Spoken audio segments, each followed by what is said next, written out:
रुग्णांना गुणात्मक आणि तात्काळ वैद्यकीय सेवा उपलब्ध करून देण्याच्या उद्देशाने नवी मुंबई महानगरपालिकेच्या आरोग्य सेवांमध्ये आता एक नवीन आणि महत्त्वपूर्ण भर पडली आहे। सेक्टर 15 नेरूळ येथील मासाहेब मीनाताई ठाकरे रुग्णालयात मायक्रोबायोलॉजी प्रयोगशाळेचा शुभारंभ वनमंत्री गणेश नाईक यांच्या हस्ते संपन्न झालाय।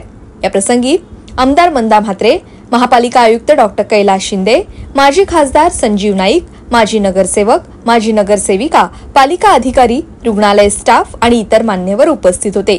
नवी मुंबई महानगरपालिकेच्या नेरूळ येथील मासाहेब मीनाताई ठाकरे रुग्णालयामध्ये दुसऱ्या मजल्यावर ही अत्याधुनिक मायक्रोबायोलॉजी प्रयोगशाळा स्थापित करण्यात आली आहे।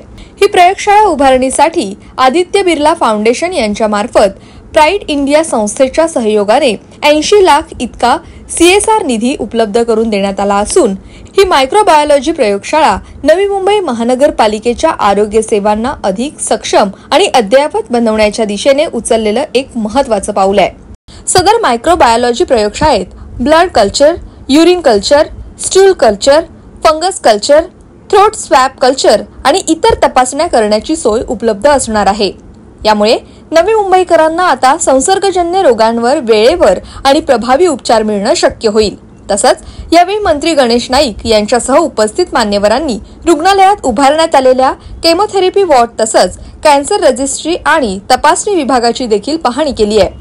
कॅन्सर रजिस्ट्री अर्थात कॅन्सर नोंदणी विभागाच्या माध्यमातून संकलन करण्यात येणाऱ्या माहितीचा उपयोग भविष्यात कर्करोग प्रतिबंध आणि उपचारासाठी अत्यंत महत्त्वाचा ठरणार आहे। यावेळी मंत्री गणेश नाईक यांनी नवी मुंबईकरांच्या आरोग्य रक्षणासाठी महानगरपालिकेच्या वतीने सुरू केल्या जाणाऱ्या आधुनिक आरोग्य सुविधांची प्रशंसा केली आहे। महासभा अस्तित्वात नसताना माननीय आयुक्त कैलासजी शिंदे यांच्या नेतृत्वाखाली मुख्य वैद्यकीय अधिकारी डॉक्टर जवादे यांनी स्वर्गीय मीनाताई ठाकरे हॉस्पिटलमध्ये ज्या विविध महानगरपालिकांमध्ये नाहीत, क्वचितच काही महापालिकांमध्ये या सुविधा असतील, अशा 2 सुविधा की कॅन्सर डिटेक्शन सेंटर काढलेलं आहे आणि त्याचबरोबर केमोथेरपी सुद्धा या ठिकाणी अतिशय उत्कृष्ट सेंटर निर्माण केलेलं आहे। रक्तामध्ये सूक्ष्म जंतू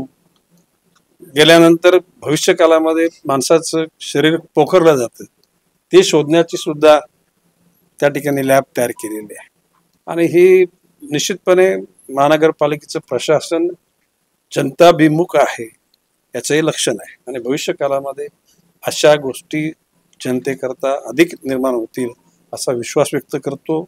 माननीय आयुक्त कैलासजी शिंदे, डॉक्टर जवादे आणि त्यांच्या सर्व सहकाऱ्यांचं कौतुक करतो। Bureau report, Navi Mumbai network.